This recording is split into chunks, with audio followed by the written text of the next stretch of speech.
Hello everyone, welcome to aorta career academy. कैसे हैं आप सब? आई होप आप सभी बहुत अच्छे होंगे और अच्छे से तैयारी कर रहे होंगे बच्चा, राइट। तो इससे पहले कि हम कोई चैप्टर शुरू करें, है ना, तो मैं आपको कुछ बेसिक चीज़ें बताना चाहती हूँ अबाउट द बायोलॉजी, है ना। आप चाहे अभी 10th पास हो, आप 11th में पढ़ रहे हो, आप किसी कॉम्पिटिटिव एग्जाम की तैयारी कर रहे हो, नो मैटर, नो मैटर, ये वीडियो उन सभी बच्चों को हेल्प करेगी जो किसी भी क्लास में है बट उनको पढ़ना है ना, उनको पढ़ना है बेटा। चलो हम यहाँ पर सबसे पहले शुरू करेंगे कि मैम बायो को कैसे पढ़ना है ना, बायो को कैसा पढ़ना चाहिए बच्चा, कैसे पढ़ना चाहिए बायो को। तो सबसे पहले आपको बताऊं, सबसे पहले बेटा अगर मैं आपको बताऊं कि बायो को, बायो है ना, बायो को कैसे पढ़ना है बेटा, बायोलॉजी को कैसे पढ़ना है। तो देखो हमें पता है बायोलॉजी के अंदर दो मैटर हैं, है ना, दो सब्जेक्ट्स हैं। क्या क्या? एक है जूलॉजी, एक है बॉटनी। क्या क्या बोला, क्या क्या बोल दिया मैम ने कि भाई बायो के अंदर दो सब्जेक्ट्स हैं। कौन कौन से दो सब्जेक्ट्स हैं बेटा? एक है जूलॉजी, एक है जूलॉजी, दूसरा है बॉटनी, दूसरा है बॉटनी। अब आपको इन दोनों सब्जेक्ट्स को कवर करना होगा, राइट बेटा, कवर करना होगा। बॉटनी में आप पढ़ते हैं बेटा प्लांट्स के बारे में, बॉटनी में आप किसके बारे में पढ़ते हैं? बॉटनी में आप पढ़ते हैं प्लांट्स के बारे में, है ना। जूलॉजी में आप किसके बारे में पढ़ते हैं? जूलॉजी में आप पढ़ते हैं एनिमल्स के बारे में, ह्यूमंस के बारे में, राइट। इन सभी के बारे में आप जूलॉजी के अंडर पढ़ेंगे। तो ये मैंने आपको बताई दो ब्रांचेस है बेटा, जूलॉजी एंड बॉटनी। अब मैम कैसे पढ़ना है? अगर हम किसी कॉम्पिटिटिव एग्जाम की तैयारी कर रहे हैं तो उसमें जो हाईली वेटेज रखने वाला सब्जेक्ट है वो कौन सा है, ताकि हम सबसे पहले उसी को कवर कर ले। बिल्कुल बताएंगे, बिल्कुल बताएंगे बेटा, बिल्कुल बताया जाएगा। तो देखो अगर मैं जूलॉजी की बात करूं, है ना बेटा, अगर मैं जूलॉजी की बात करूं तो जो जूलॉजी में सबसे इंपॉर्टेंट चैप्टर है जो कि हाई वेटेज रखता है, हाई वेटेज, तो वो चैप्टर है बेटा, वो चैप्टर है बायोटेक्नोलॉजी यूनिट। कौन सी बेटा? बायोटेक्नोलॉजी यूनिट, बायोटेक्नोलॉजी यूनिट, जिसमें मैं दोनों चैप्टर्स बायोटेक्नोलॉजी के कवर कर रही हूँ, राइट, कवर कर रही हूँ। अगर मैं इसका वेटेज की बात करूं कि बायोटेक्नोलॉजी दोनों चैप्टर से कितने कितने क्वेश्चंस आते हैं या कितने कितने आ सकते हैं, तो मैं आपको बताऊं बेटा, ये आते हैं 60 to 70 मार्क्स, 60 to 70 मार्क्स के क्वेश्चंस आपको सिर्फ और सिर्फ बायोटेक्नोलॉजी से मिल जाएंगे। और वहीं अगर बात की जाए प्लांट्स की, बॉटनी की, तो बॉटनी में ऐसे कौन से चैप्टर्स हैं जो कि हाई वेटेज रखते हैं बेटा, हाई वेटेज? तो इसमें चैप्टर्स बेटा जेनेटिक्स, जेनेटिक्स एक यूनिट का नाम है जिसके अंदर दो चैप्टर्स हैं। मैंने इवोल्यूशन को साइड करा है, मैं सिर्फ जेनेटिक्स की बात कर रही हूँ। बायोटेक्नोलॉजी भी क्या बेटा, यूनिट है, और इसके अंदर भी दो चैप्टर्स हैं, इसके अंदर भी दो चैप्टर्स हैं, राइट। यहाँ से क्लियर हो गया, ये क्लियर हो गया। तो जेनेटिक्स में भी बेटा दो चैप्टर हैं जो कि हाई वेटेज रखते हैं। कितना वेटेज मैम, कितना वेटेज मैम? ये 50 to 60 marks, 50 to 60 marks, right. तो ये आ गया हमारा हाई वेटेज वाला बॉटनी में और हाई वेटेज वाला चैप्टर जूलॉजी में। तो ये दो यूनिट है बेटा, ये बहुत बहुत बहुत बहुत बहुत इंपॉर्टेंट है, राइट। अब हम बात करते हैं कि अगर आप तैयारी कर रहे हैं, है ना, या अभी आप 11th में हैं, या जस्ट अभी आपने 10th दिया है ना, तो तैयारी कैसे करनी है? एक दिन की तैयारी थोड़ी ना होती है। तैयारी में तो फिर अपने आप को पूरा झोंकना पड़ता है ना, है ना, पूरा आपको डुबाना पड़ता है तैयारी करते हुए। तो आप तैयारी कैसे करोगे, कैसे करोगे तैयारी? देखो आप लोग तैयारी कैसे करते हो, आप लोग तैयारी कैसे करते हो? अगर आप लोगों की बात की जाए, आप लोग कैसे करते हो बेटा तैयारी? ये देखो, अगर मैं आपको एक ग्राफ बना के दिखाऊं, अगर मैं आपको एक ग्राफ बना के दिखाऊं तो ये देखो, ये रहती है आपकी तैयारी की कंसिस्टेंसी। ये देखो दिन पर दिन क्या हो रहा है, ये लो होती जा रही है ना, लो होती जा रही है। पहले दिन आएंगे क्लास में फुल मोटिवेटेड है ना, आज ही उखाड़ देंगे सब कुछ, लेक्चर कंप्लीट कर देंगे, क्वेश्चन लगा देंगे, डीपीपी कर देंगे, मॉड्यूल्स कवर कर देंगे सिर्फ पहले दिन, है ना, या पहले क्या सिर्फ एक हफ्ता। उसके बाद जैसे ही टेस्ट में नंबर कम आता है वैसे ही क्या होता है कि धीरे धीरे आपने अपनी पढ़ाई की कंसिस्टेंसी कम कर दी है। ऐसे ही होता है ना, ऐसे ही होता है, सही बोल रही है मैम। लेकिन ये नहीं करना। अगर आप तैयारी कर रहे हो कॉम्पिटिटिव एग्जाम की तो आपको वो करना होगा ना जो बाकी बच्चे नहीं कर रहे, आपको वो करना होगा। और बाकी बच्चे क्या नहीं कर रहे बेटा, बाकी बच्चे क्या नहीं कर रहे हैं, बाकी बच्चे डिसिप्लिन को फॉलो नहीं कर रहे हैं। तो डिसिप्लिन इज वेरी इंपॉर्टेंट। ये देखो, डिसिप्लिन इज वेरी इंपॉर्टेंट। आपको अपने ग्राफ को कैसा रखना होगा, इक्वल रखना होगा। जितने भी टाइम आप तैयारी कर रहे हैं, जितने भी टाइम आप तैयारी कर रहे हैं बेटा, जितने भी दिन आप तैयारी कर रहे हैं, मतलब मैम ने क्या बोल दिया, मैम ने बोला भाई सिर्फ एक दिन डिसिप्लिन होकर काम नहीं चलेगा, आपको पूरे साल तैयारी करनी होगी उसी कंसिस्टेंसी के साथ। चाहे आप 5 पेपर पढ़ो, है ना, चाहे आप बेटा 5 पेपर पढ़ो, लेकिन वो 5 पेपर अच्छे से पढ़ना है। उसका एनसीईआरटी पढ़नी है साथ में, उसके साथ उसके एनसीईआरटी बेस्ड क्वेश्चंस लगाने हैं, फिर थोड़ा सा एडवांस लेवल क्वेश्चंस लगाने हैं। लेकिन ये डेली होना चाहिए। मैं सिर्फ एक दिन की बात नहीं कर रही हूँ, मुझे ये आपसे डेली चाहिए।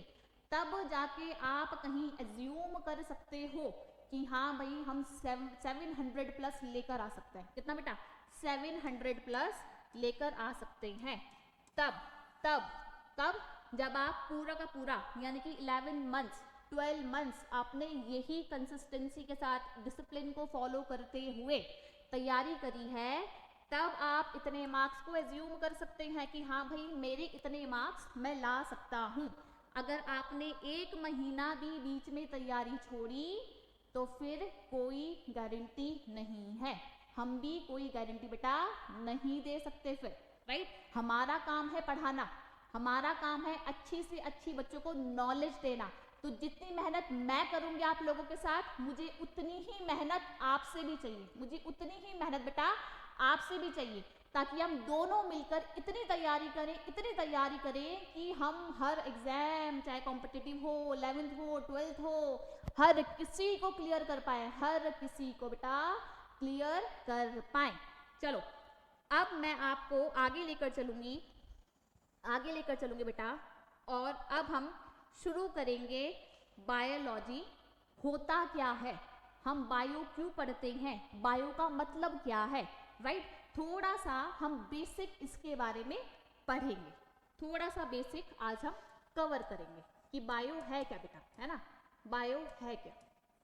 देखो, अगर मैं बायो की बात करूं तो बायो में आप 2 वर्ड्स देख रहे हो, है ना। बायो में बेटा आपको 2 वर्ड्स दिख रहे हैं, और वो 2 वर्ड्स क्या है, एक है बायो, एक है लॉजी। तो लॉजी वर्ड जहां पर भी आएगा उसका मतलब हो जाएगा स्टडी, उसका मतलब हो जाएगा स्टडी। यानी कि हम स्टडी तो कर रहे हैं, लेकिन किसकी स्टडी कर रहे हैं, बायो की स्टडी कर रहे हैं।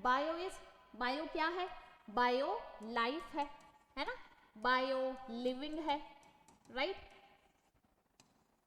तो जब आप लाइफ के बारे में स्टडी करते हो, जब आप लिविंग ऑर्गेनिज्म के बारे में स्टडी करते हो, तो एक्चुअल में आप बायोलॉजी पढ़ रहे होते हो। यहाँ से क्लियर बेटा, यहाँ से क्लियर है। आगे चलो। अब अगर मैं यूनिट की बात करूं कि भाई सिंपलेस्ट यूनिट अगर कोई है बायोलॉजी के अंदर तो वो कौन सी है, सिंपलेस्ट यूनिट कौन सी होगी। देखो सिंपलेस्ट यूनिट क्या है भाई, जिससे आपकी पूरी बॉडी बनी है। पूरी बॉडी किससे बनी है मैम पूरी बॉडी, देखो structural and functional unit of life. अगर हम स्ट्रक्चरल एंड फंक्शनल यूनिट की बात करें कि आप कैसे बने, आपकी लाइफ कैसे बनी, आपकी बॉडी कैसे बनी, तो हमारी जो सबसे बेसिक यूनिट होती है बेटा वो होती है सेल। क्या होता है, सेल। तो इसका मतलब आप सभी किससे बने हैं? आप सभी सेल से बने हैं, आप सभी बेटा सेल से बने हैं, राइट? यहाँ तक क्लियर है? यहाँ तक चीज समझ में आ गई? तो हम भी सेल से बने हैं, एनिमल्स भी सेल से बने हैं, प्लांट्स भी सेल से बने हैं, है ना, बैक्टीरियाज भी सेल से बने हैं। तो अगर किसी के अंदर सेल है तो हम उसको क्या बोल सकते हैं कि वो लिविंग है, राइट? यहाँ से ये चीज क्लियर हो गई। अगर किसी के अंदर सेल है बेटा तब हम उसको क्या बोल सकते हैं कि वो लिविंग है। हम लिविंग की स्टडी कर रहे हैं इसलिए हम बायोलॉजी पढ़ रहे हैं। यहाँ से क्लियर है? यहाँ से क्लियर है? आगे चलते हैं, आगे चलते हैं, आगे चलते हैं। अब देखो सेल, सेल हमारे कितने टाइप के हो सकते हैं? कितने टाइप के सेल हो सकते हैं? देखो सेल हमारे बेटा दो टाइप के हो सकते हैं। दो टाइप के कैसे मैम? देखो एक हो सकता है यूनिसेल्युलर सेल, एक हो सकता है मल्टी सेल्युलर सेल। मैम ये आपने क्या बोल दिया? ये तो हमें समझ ही नहीं आ रहा, अभी समझाएंगे। देखो यूनिसेल्युलर सेल का मतलब क्या हुआ? यूनिसेल्युलर सेल का मतलब क्या हुआ? देखो यहाँ देखो ये कितने टाइप का है? ये कितने टाइप का हो गया? दो टाइप हम लिख सकते हैं, है ना, टू टाइप्स हम लिख सकते हैं। अब पहले वाले टाइप में क्या है? यूनिसेल्युलर, है ना, यूनिसेल्युलर। और दूसरे में टाइप में क्या है? मल्टी सेल्युलर, है ना बच्चा, मल्टी सेल्युलर, राइट? अब यूनिसेल्युलर क्या है? यूनिसेल्युलर का मतलब हुआ, देखो सारा वर्ड क्लास में ही सिखाऊंगी, सारे वर्ड को तोड़ तोड़ के उसका मतलब निकाल लेना बेटा, हम क्लास में सीखेंगे। देखो सेल क्या है? सेल क्या है? सेल्यूलर का मतलब मैं सेल लिख दूं, सेल्यूलर का मतलब मैं सेल लिख दूं, लिख सकता है ना। अब यूनी का मतलब क्या हो गया? यूनी मतलब वन, यूनी मतलब वन बेटा, यूनी मतलब वन, यानी कि ये ऑर्गेनिज्म अगर बना है तो ये बना है सिंगल सेल के साथ। यहाँ से क्लियर हो रहा है ना? क्लियर हो रहा है? यहाँ से सेल है एक है, यानी कि ये ऑर्गेनिज्म बना है बेटा एक सिंगल सेल से। तो इस ऑर्गेनिज्म को हम क्या बोल सकते हैं? इस ऑर्गेनिज्म को बेटा हम बोल सकते हैं यूनिसेल्युलर ऑर्गेनिज्म, यूनिसेल्युलर ऑर्गेनिज्म। तो इसको क्या बोल सकते हैं? Called as unicellular organism, unicellular organism. अब मैम ये एक सेल वाले कौन कौन से ऑर्गेनिज्म होते हैं? हमें तो पता ही नहीं है, हमें तो पता ही नहीं है, हमने तो देखा ही नहीं है एक सेल वाला ऑर्गेनिज्म। आपने देखा है, आपने पढ़ा है, आपको पता है। देखो क्या क्या है, क्या क्या है, क्या क्या है।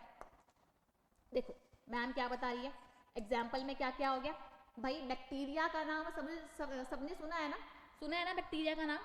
तो बैक्टीरिया क्या हो गया? बैक्टीरिया क्या हो गया? बैक्टीरिया हो गया हमारा एक सेल वाला यूनिसेल्युलर ऑर्गेनिज्म, राइट? और कौन से मैम एक सेल वाले ऑर्गेनिज्म होते हैं? दूसरा होता है अमीबा, दूसरा क्या होता है बेटा? अमीबा। और कौन से होते हैं मैम? तीसरा होता है बेटा पैरामीशियम, पैरामीशियम, पैरामीशियम, है ना, पैरामीशियम। ये सब ऑर्गेनिजम्स हैं जो कि एक सेल से बने हुए हैं, राइट?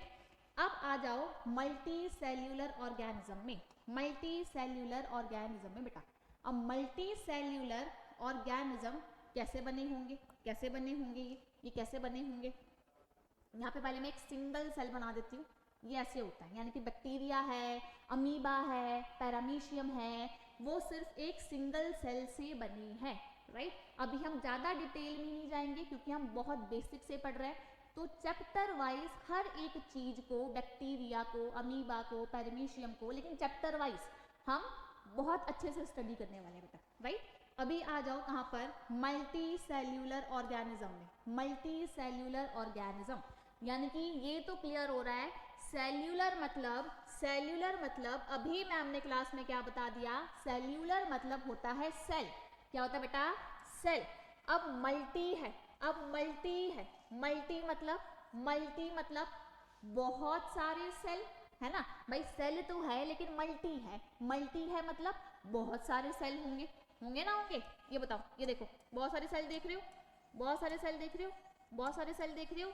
ये सारे सेल लेकिन होंगे कहाँ पर, ऑर्गेनिज्म के अंदर होंगे। कहाँ होंगे बेटा, ऑर्गेनिज्म के अंदर होंगे, अलग अलग जगह पर होंगे, अलग अलग फंक्शन कर रहे होंगे। तो इस ऑर्गेनिज्म को हम क्या बोल सकते हैं बेटा, इस ऑर्गेनिज्म को हम क्या बोल सकते हैं, multi cellular organism, multi cellular organism, right.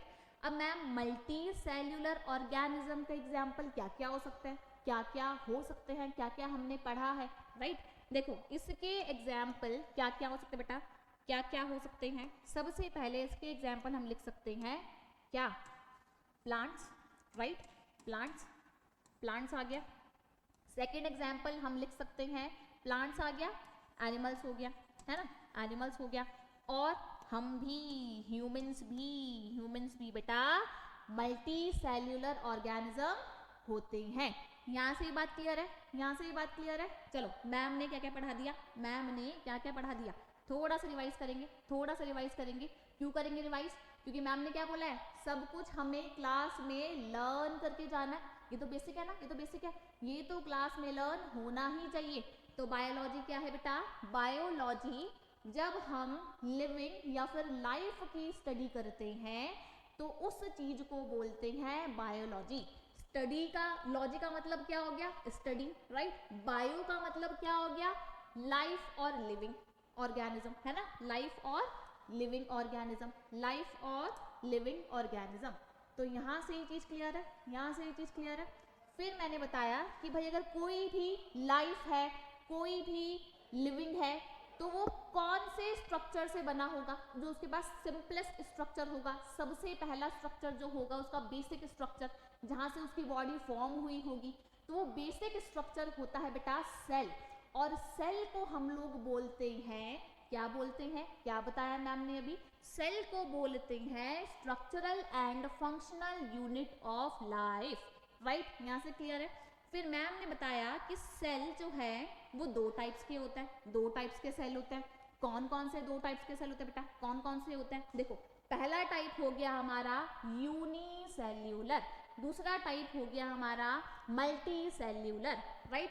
Unicellular का मतलब क्या हो गया, सेल का मतलब सेल, यूनि का मतलब एक, यानी कि ये वाला ऑर्गेनिज्म, ये यूनिसेल्यूलर वाला ऑर्गेनिज्म बना होगा एक सेल से। अब एग्जांपल्स कौन कौन से हो जाएंगे, कौन कौन से एग्जाम्पल होंगे बेटा जो एक सेल से बना होगा। तो एग्जाम्पल हमारे क्या क्या हो सकते हैं, बैक्टीरिया हो सकता है, अमीबा हो सकता है, पैरामीशियम हो सकता है, राइट। ये सभी एग्जाम्पल्स हैं यूनिसेल्यूलर ऑर्गेनिज्म के। अब मल्टी सेल्यूलर ऑर्गेनिज्म मतलब मैम, मतलब वही बेटा कि एक ऑर्गेनिज्म बना है बहुत सारे सेल से, मल्टी सेल्स के साथ, तो उसी ऑर्गेनिज्म को हमने बोल दिया मल्टी सेल्यूलर ऑर्गेनिज्म।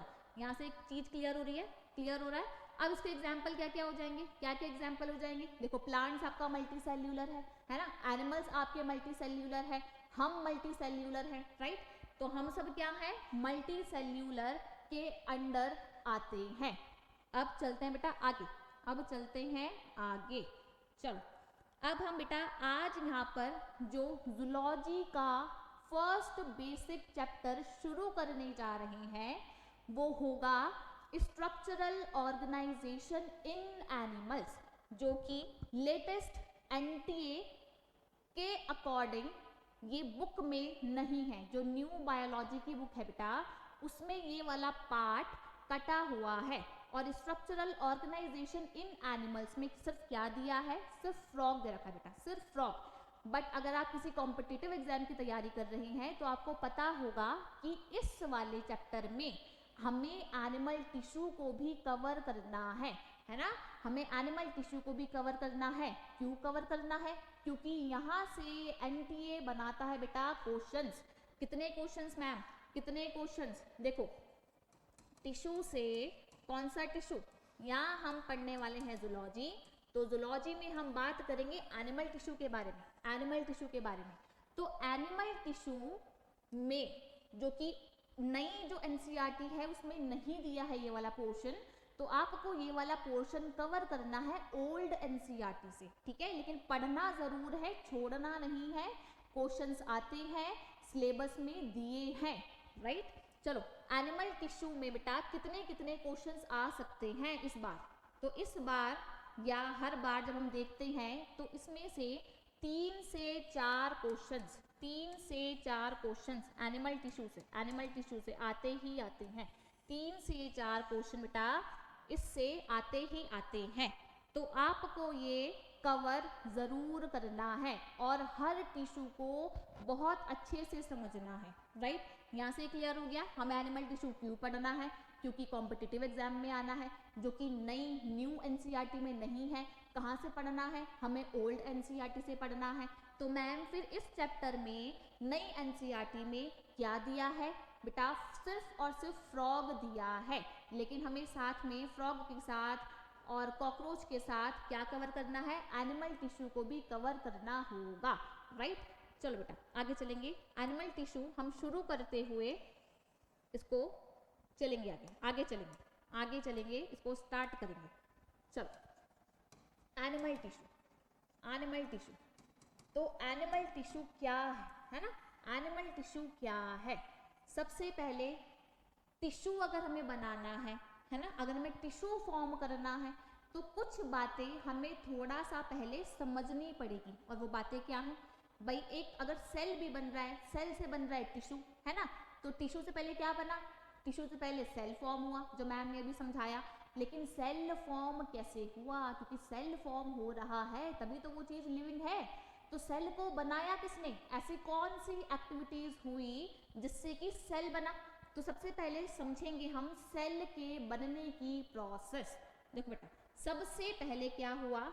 सबसे पहले हमारे पास थे जर्म सेल्स, हमारे पास थे जर्म सेल्स थे, हमारे पास थे जर्म सेल्स।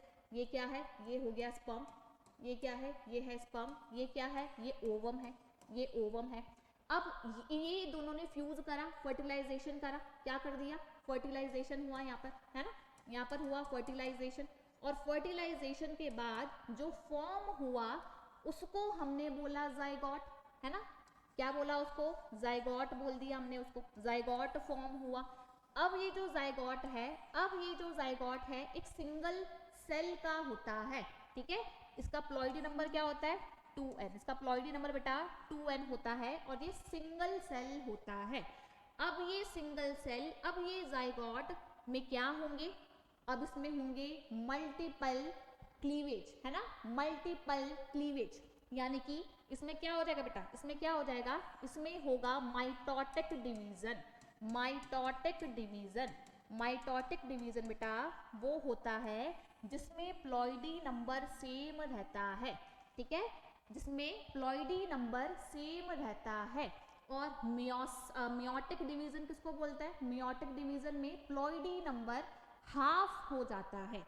तो यहाँ पर जाइगोट के साथ कौन सा डिवीजन हो रहा है? कौन सा क्लीवेज हो रहा है? माइटोटिक डिवीजन हो रहा है।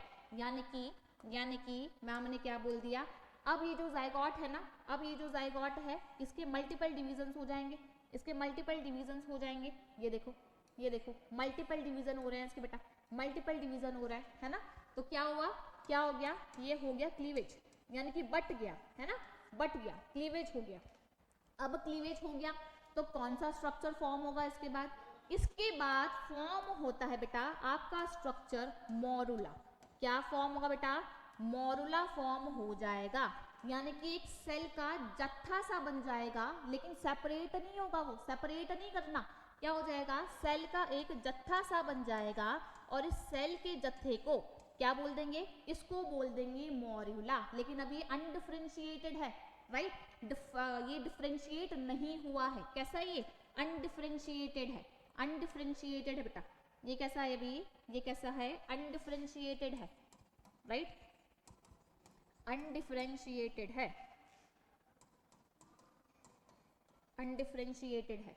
और इसको हमने क्या बोल दिया? इसको हमने बोल दिया मोरुला। अब क्या होगा? मोरुला के बाद अब इसमें डिफरेंशिएशन स्टार्ट हो जाएगी और ये फॉर्म होगा ब्लास्टुला में। इसमें फॉर्म होगा बेटा, अब ये बनाएगा आगे जाकर एक स्ट्रक्चर जिसको हम बोलते हैं ब्लास्टुला। क्या बोलते हैं इसको? ब्लास्टुला बोलते हैं। अब ब्लास्टुला में क्या होता है? यही सेल्स जो अभी फॉर्म हुए हैं लेकिन ये अभी अनडिफरेंशिएटेड हैं, अलग अलग नहीं हुए हैं, इस ब्लास्टुला वाली स्टेज में ये सेल्स अलग अलग हो जाते हैं, अलग अलग हो जाते हैं और अलग अलग अरेंज भी हो जाते हैं। कैसे बोला मैम ने, कैसे बोला मैम ने, ये देखो अगर ये एक सेल है तो इसमें से, इस वाले सेल में से कुछ सेल्स बाउंड्री पर चले जाएंगे एकदम, ये देखो बाउंड्री पर अरेंज हो गए एकदम ये सेल, है ना, कुछ सेल बाउंड्री पर चले गए और कुछ सेल एक जगह पर इकट्ठे हो गए, कुछ सेल एक जगह पर इकट्ठे हो गए। ये जो एक जगह पर इकट्ठे हो गए ना सेल, ये वाले सेल, ये वाले सेल बेटा जो मैंने ग्रीन कलर से बनाए हैं, इनको क्या बोलते हैं, इनको बोलते हैं इनर सेल मास। क्या बोलते हैं बेटा, इनर सेल मास, राइट। और ये जो मैंने पूरा एक बाउंड्री सा बना दिया सेल का, इन वाले सेल को बोलते हैं बेटा ट्रोफोब्लास्ट। क्या बोलते हैं इन सेल को, ट्रोफोब्लास्ट बोलते हैं। क्या बोलते हैं, ट्रोफोब्लास्ट बोलते हैं। यहाँ से एक चीज क्लियर हो गई, यहाँ से एक चीज क्लियर हो गई, हाँ मैम यहाँ से ये चीज हमें एकदम क्लियर हो रही है। तो देखो क्या होगा, सबसे पहले गैमीट्स आए, मेल गैमीट, फीमेल गैमीट यानी कि जर्म सेल्स, उसके बाद फर्टिलाइजेशन हुआ, फर्टिलाइजेशन होने के बाद क्या फॉर्म हुआ, क्या फॉर्म हुआ बेटा, उसके बाद फॉर्म हुआ जाइगोट, उसके बाद फॉर्म हुआ जाइगोट, फिर इस जाइगोट में हुए माइटोटिक डिवीजन यानी कि क्लीवेज हुए, उसके बाद क्या हुआ, क्लीवेज हुए, लेकिन वो कैसा मास था बेटा, अनडिफरेंशिएटेड मास था। कैसा मास था, अनडिफरेंशिएटेड मास था, है ना, अनडिफरेंशिएटेड मास था। उसके बाद क्या हो गया भाई, उसके बाद क्या हो गया, उसके बाद हमारी जो नेक्स्ट स्टेज बनी बेटा वो कौन सी थी, ब्लास्टुला। अब ब्लास्टुला वाली स्टेज में यही सेल्स दो हिस्सों में डिवाइड हो गए और दो हिस्सों में डिवाइड होने के बाद इसने अलग अलग स्ट्रक्चर फॉर्म करे। अंदर वाले स्ट्रक्चर को हमने बोल दिया इनर सेल मास, और जो स्ट्रक्चर, जो सेल्स बाउंड्री पर अरेंज हो गए उनको हमने क्या बोल दिया बेटा, उनको हमने बोल दिया ट्रोफोब्लास्ट। अब इस सेल स्टेज के बाद हमारी जो नेक्स्ट स्टेज बनेगी बेटा उसको हम बोलते हैं गैस्ट्रुलेशन, क्योंकि इसके बाद क्या शुरू होगा, उसके बाद गैस्ट्रुलेशन होनी है। यानी कि गैस्ट्रुलेशन में क्या होता है, ऑर्गेनोजेनेसिस होता है ना, क्या होता है उसके अंदर, ऑर्गेनोजेनेसिस होता है। तो इसके बाद क्या शुरू हो जाएगा, इसके बाद शुरू हो जाएगा गैस्ट्रुलेशन। गैस्ट्रुलेशन जब आपकी फाइनली किसने बनना बेटा, जर्म लेयर्स ने बनना है। किसने बनना है, जर्म लेयर्स ने बनना है। अब हमारी कितनी तरह की जर्म लेयर्स होती है बेटा, कितनी तरह की जर्म लेयर्स होती हैं, 3 तरह की। कौन कौन सी, एक्टोडर्म, एंडोडर्म, मेसोडर्म। कौन कौन सी, 3 तरह की होती हैं। क्या कौन कौन सी बेटा, एक होती है एक्टोडर्म, एक होती है एंडोडर्म, एक होती है मेसोडर्म, एक होती है बेटा मेसोडर्म, एक होती है मेसोडर्म, राइट। अब गैस्ट्रुलेशन से क्या हुआ, गैस्ट्रुलेशन से हुआ ऑर्गन की फॉर्मेशन। अब ऑर्गेनोजेनेसिस शुरू हो जाएगा। क्या हो जाएगा बेटा, ऑर्गेनोजेनेसिस शुरू हो जाएगा, ऑर्गेनोजेनेसिस शुरू हो जाएगा, यानी कि ऑर्गन की फॉर्मेशन शुरू हो जाएगी। लेकिन ऑर्गन बनाने से पहले, ऑर्गन बनाने से पहले हमें क्या बनाना होगा, क्या बनाना होगा, सेल बनाना होगा ना, तभी तो फिर सेल से टिश्यू बनेगा, टिश्यू से ऑर्गन बनेगा, ऑर्गन से ऑर्गन सिस्टम बनेगा, ऑर्गन सिस्टम से एक कंप्लीट ऑर्गेनिज्म बनेगा। तो मैंने क्या बोला, मैंने क्या बोला कि भाई अब होगा ऑर्गेनोजेनेसिस, मतलब ऑर्गन बनने की प्रोसेस शुरू हो जाएगी। लेकिन उससे पहले हमें फिर दोबारा कहाँ पहुँचना होगा, जो हमने सबसे पहले कवर किया था, सेल में पहुँचना होगा। कहाँ पहुँचना होगा बेटा, सेल में पहुँचना होगा। तो अभी मैम ने क्या बनाया, क्या बताया, पहले सेल बनेगा, है ना, पहले बनेगा सेल, एक सेल बनेगा, उसके बाद क्या बना, ग्रुप ऑफ सेल, राइट। क्या हुआ, group of cell, group of cell बना। अब हम ग्रुप ऑफ सेल को क्या बोल देते हैं, क्या बोल देते बेटा, ग्रुप ऑफ सेल को हम क्या बोल देते हैं, हम टिश्यू बोल देते हैं। क्या बोल देते बेटा, टिश्यू बोल देते हैं। अब इस टिश्यू के बाद क्या फॉर्म होगा बेटा, इस टिश्यू के बाद क्या फॉर्म होगा, इसके बाद फॉर्म होगा ऑर्गन, है ना। क्या फॉर्म होगा बेटा, ऑर्गन फॉर्म होगा। ऑर्गन के बाद क्या फॉर्म होगा हम सबको पता है, ऑर्गन के बाद बनता है ऑर्गन सिस्टम, ऑर्गन के बाद बनता है बेटा ऑर्गन सिस्टम, और ऑर्गन सिस्टम के बाद एक कंप्लीट ऑर्गेनिज्म बन जाता है। तो उसके बाद क्या हुआ, फाइनली एक कंप्लीट ऑर्गेनिज्म बन गया, यानी कि इसके बाद क्या बन गया, एक कंप्लीट ऑर्गेनिज्म बन गया। यहाँ तक सबको क्लियर है, यहाँ तक सबको क्लियर है बेटा, यहाँ तक क्या सबको क्लियर है। तो हमें एनिमल टिश्यू में किस चीज को पढ़ना है, हमें एनिमल टिश्यू में पढ़ना है बेटा टिश्यू को, किसको पढ़ना है, टिश्यू को पढ़ना है। यहाँ से चीज क्लियर है बेटा, सबको क्लियर है। टिश्यू क्या है, टिश्यू होता है ग्रुप ऑफ सेल्स, क्या होता है बेटा, ग्रुप ऑफ सेल्स। क्लियर है, आगे चले बेटा, आगे चले, आगे चले, आगे चले। अब हमने पढ़ना है टिश्यू, यहाँ से अब हमने शुरू करना है टिश्यू। लेकिन टिश्यू हमारे कितने टाइप के होते हैं, सबसे पहले ये बात करेंगे ना भाई, टिश्यू हमारे कितने टाइप के होते हैं। और टाइप से पहले क्या पढ़ना है कि टिश्यू दिए किस किसने, एनिमल टिश्यू किसने दिया, प्लांट टिश्यू किसने दिया, कौन थे जो जिन्होंने वर्ड्स दिए, टिश्यू दिए, इनके बारे में बताया है ना, हमें थोड़ा सा उनके बारे में भी पढ़ना है। तो जो सबसे पहले एनिमल टिश्यू जिन्होंने टर्म दी, एनिमल टिश्यू जिन्होंने टर्म दी बेटा, उन साइंटिस्ट का नाम था बाइकेट। क्या नाम था उन साइंटिस्ट का, बाइकेट नाम था। और जिन्होंने प्लांट टिश्यू के बारे में बताया, जिन्होंने प्लांट टिश्यू के बारे में बताया, उनका नाम था बेटा क्या, एनग्रीव। क्या नाम था, एनग्रीव, राइट। क्या नाम था बेटा, एनग्रीव, राइट। चलो अब हमने ये तो देख लिया कि दो साइंटिस्ट थे, एनिमल टिश्यू को देने वाले, एनिमल टिश्यू टर्म देने वाले अलग साइंटिस्ट थे, प्लांट टिश्यू टर्म देने वाले बेटा अलग साइंटिस्ट थे, राइट। क्लियर हो गया। अब हम पढ़ेंगे टाइप्स ऑफ टिश्यू, हमारी बॉडी में कितने टाइप्स के टिश्यू प्रेजेंट हैं। तो क्या पढ़ने वाले हम लोग, types of tissue, types of tissue, types of tissue, types of tissue, right. Tissue पता है ना, group of cells is called tissue, group of cells is called tissue. अब टिश्यू हमारे कितने टाइप के बेटा, ये होते हैं 4 टाइप्स के। कितने टाइप्स के होते हैं, 4 टाइप्स के होते हैं। कौन कौन से टिश्यू होते हैं 4 टाइप्स वाले, देखो सबसे पहले होगा एपिथेलियल टिश्यू, है ना, सबसे पहले होगा बेटा एपिथेलियल टिश्यू, सबसे पहले होगा एपिथेलियल टिश्यू। नोट करेंगे, मैम के साथ साथ नोट करेंगे, मैम के साथ साथ नोट करेंगे एपिथेलियल टिश्यू। नेक्स्ट टिश्यू कौन सा होता है, नेक्स्ट टिश्यू होता है कनेक्टिव टिश्यू। कौन सा होता है बेटा, कनेक्टिव टिश्यू। नेक्स्ट कौन सा होता है मैम, नेक्स्ट टिश्यू कौन सा होता है, नेक्स्ट टिश्यू होता है मस्कुलर टिश्यू। कौन सा, muscular tissue, muscular tissue. Next कौन सा होता है मैम, नेक्स्ट होता है बेटा नर्वस टिश्यू।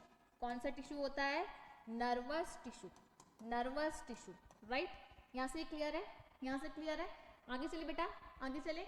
तो हम सबसे पहले पढ़ने वाले हैं किसको, हम सबसे पहले पढ़ने वाले हैं बच्चा एपिथेलियल टिश्यू को, एपिथेलियल टिश्यू, एपिथेलियल टिश्यू को सबसे पहले कवर करेंगे, राइट, सबसे पहले बेटा कवर करेंगे। अब देखो एपिथेलियल टिश्यू है, तो एपिथेलियल टिश्यू कहाँ मिलना चाहिए, है ना, एपिथेलियल टिश्यू कहाँ मिलना चाहिए, कहाँ होना चाहिए एपिथेलियल टिश्यू, ये देखो कहाँ होना चाहिए एपिथेलियल टिश्यू। ये देखो अगर मैं एपी की बात करूँ, ये देखो अगर मैं एपिथेलियल टिश्यू की बात करूँ, एपी की बात करूँ, तो एपी का मतलब क्या होता है, एपी का मतलब होता है ऊपर, एपी का मतलब होता है बेटा ऊपर, थीलियल मतलब, थीलियल मतलब एक सेल्स की लेयर, है ना, सेल्स की लेयर को क्या बोल देते हैं, थीलियल। और एपी मतलब उस लेयर के ऊपर प्रेजेंट होगा एपिथेलियल टिश्यू। तो यहाँ से ये चीज क्लियर है बेटा, यहाँ से ये चीज क्लियर है। चलो आगे चलेंगे, आगे चलेंगे। अब ये जो है मैम ये टिश्यू मिलता कहाँ है, एपिथेलियल टिश्यू को हम अपनी बॉडी में कहाँ देख सकते हैं, देखो कहाँ देखोगे आप अपनी बॉडी में, कहाँ देखेंगे आप अपनी बॉडी में। अगर ये मैं बना दूं, अगर ये मैं आपकी बॉडी बना दूं, है ना, ये मैं आपकी बाहर वाली बॉडी बना दूं, तो देखो बाहर वाली बॉडी को जो कवर कर रहा है टिश्यू, बाहर वाली बॉडी को जो टिश्यू कवर कर रहा है वो टिश्यू कौन सा होगा? Epithelial tissue. कौन सा टिश्यू होगा बेटा? Epithelial tissue. ये देखो कौन सा टिश्यू होगा, यहाँ मैं बना रही हूँ, बाहर बना रही हूँ, ये बॉडी है, बॉडी के बाहर जो मैं टिश्यू बना रही हूँ, यहाँ पर जो टिश्यू प्रेजेंट होगा वो टिश्यू होगा कौन सा? Epithelial tissue. तो सबसे पहले कहाँ मिलेगा, कहाँ प्रेजेंट होगा? कहाँ बेटा? Body cavity. बॉडी कैविटी यानी कि हम फर्स्ट पॉइंट लिख सकते हैं, इट लाइंस द क्या? Body. It lines the body. Body को बाहर से कवर कर रहा है ना ये टिश्यू, तो हम लिख सकते हैं it lines the body cavity, right?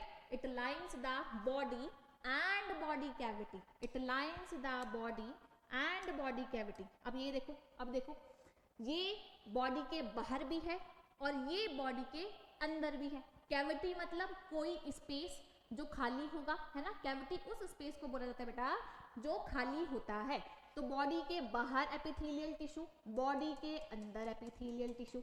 तो इस अंदर वाले स्पेस को क्या बोल दे? इस अंदर वाले स्पेस को क्या बोल दे? Body cavity. इस अंदर वाले स्पेस को मैंने क्या बोल दिया? Body cavity, right? यहाँ से एक चीज क्लियर है बेटा, यहाँ से ये चीज क्लियर है। तो ये बॉडी कैविटी को भी जो टिश्यू अंदर से लाइन कर रहा है, जो टिश्यू अंदर से लाइन कर रहा है वो कौन सा होगा? वो कौन सा होगा? Epithelial tissue. कौन सा होगा? Epithelial tissue. तो सेकंड पॉइंट यहाँ हम लिख सकते हैं, it lines the body cavity. भाई ये बॉडी को भी बाहर से कवर कर रहा है और बॉडी कैविटी को भी कवर कर रहा है, राइट? क्लियर हो रहा है? It lines the body cavity. अब देखो क्या हमारी बॉडी कैविटी, क्या हमारा इंटरनल स्ट्रक्चर बॉडी कैविटी खाली है? खाली है मतलब कोई ऑर्गन नहीं है, कोई कुछ नहीं है, ऐसा तो नहीं है ना? हमारी बॉडी के अंदर ऑर्गन भी है, मसल्स भी हैं, बोन्स भी हैं, कार्टिलेजेस भी हैं, लिगामेंट्स भी हैं, टेंडन भी है, बहुत कुछ भी है, ब्लड भी है, राइट? ब्लड भी है। तो सबसे पहले बेटा क्या है? मेन चीज क्या है? ऑर्गन। मेन चीज क्या है? ऑर्गन। तो ऑर्गन बनाएंगे यहाँ पे। कौन सा वाला ऑर्गन बना दे? कौन सा वाला ऑर्गन बना दे? यहाँ हम बना देते हैं स्टमक। स्टमक बना देते हैं, है ना? क्या बना दे? यहाँ पर स्टमक बना देते हैं। भाई स्टमक कैसा होता है? स्टमक कुछ ऐसा सा होता है ना? कुछ ऐसा सा होता है स्टमक, कुछ ऐसा सा होता है, जे शेप्ड लाइक स्ट्रक्चर होता है स्टमक का। तो ये स्टमक मैंने बना दिया। देखो अब ये मैंने एक ऑर्गन बना दिया स्टमक। अब देखो अब ये एपिथेलियल टिश्यू इस ऑर्गन के अंदर होगा, बाहर होगा, कहाँ होगा मैम? ये तो हमें पता ही नहीं है, ये मैम बताएगी आपको कहाँ पर होगा। देखो इस ऑर्गन के बाहर भी जो टिश्यू होगा वो भी कौन सा होगा? Epithelial tissue. इस ऑर्गन के अंदर भी जो टिश्यू होगा वो टिश्यू कौन सा होगा? Epithelial tissue. तो मैम ने क्या बोल दिया? बॉडी के बाहर जो टिश्यू मिलेगा वो भी एपिथेलियल टिश्यू होगा, यानी कि it lines the body and it lines the body cavity. अंदर से भी लाइन कर रहा है ना बॉडी को, तो it lines the body cavity. फिर सेकंड मैम ने क्या बोला कि अगर कोई ऑर्गन है जैसे कि हमने यहाँ पे स्टमक बनाया है तो उसको भी जो बाहर से कवर कर रहा है टिश्यू बेटा वो कौन सा होगा? Epithelial tissue. जो टिश्यू ऑर्गन को अंदर से कवर कर रहा होगा वो कौन सा होगा? वो होगा कौन सा? जल्दी बताओ, जल्दी बताओ मुझे, कौन सा बोला अभी? कौन सा बोला मैम ने अभी? वो होगा एपिथेलियल टिश्यू। यहाँ से ये चीज क्लियर है? यहाँ से ये चीज क्लियर है? तो हमारा थर्ड पॉइंट हम लिख सकते हैं क्या? It lines the organ. It lines the organ. और यहाँ से हमारा फोर्थ पॉइंट आता है it lines the, it lines the, जल्दी बताओ मुझे क्या लिखना चाहिए, जल्दी बताओ। It lines the inside the organ, है ना? ऑर्गन को अंदर से भी कवर कर रहा है। तो यहाँ से ये चीज क्लियर है। कहाँ मिलेगा एपिथेलियल टिश्यू? बॉडी के बाहर, बॉडी के अंदर, ऑर्गन के बाहर, ऑर्गन के अंदर। कौन सा मिलेगा? एपिथेलियल टिश्यू मिलेगा। अब चलते हैं आगे। यहाँ तक सब बच्चों को क्लियर है? बच्चा क्लियर है? सब समझ में आ रहा है? समझ में आ रहा है? एकदम बेसिक से शुरू कर रहे हैं, समझ में ना आने वाला तो पॉइंट ही नहीं है। चलो आगे चलेंगे, आगे चलेंगे। अब हम क्या डिस्कवर करेंगे कि भाई अगर ये टिश्यू है, अगर ये एपिथेलियल टिश्यू है तो मैम ये कहाँ से बना होगा? हमने 3 जर्म लेयर अभी तक पढ़ी, एक्टोडर्म, एंडोडर्म, मीजोडर्म, है ना? 3 जर्म लेयर अभी तक हमने पढ़ाई करी है, इसके बारे में पढ़ा है। तो मैम ये वाला टिश्यू कौन सी वाली जर्म लेयर से बना होगा? कौन सी वाली जर्म लेयर से बना होगा, फॉर्म हुआ होगा, राइट?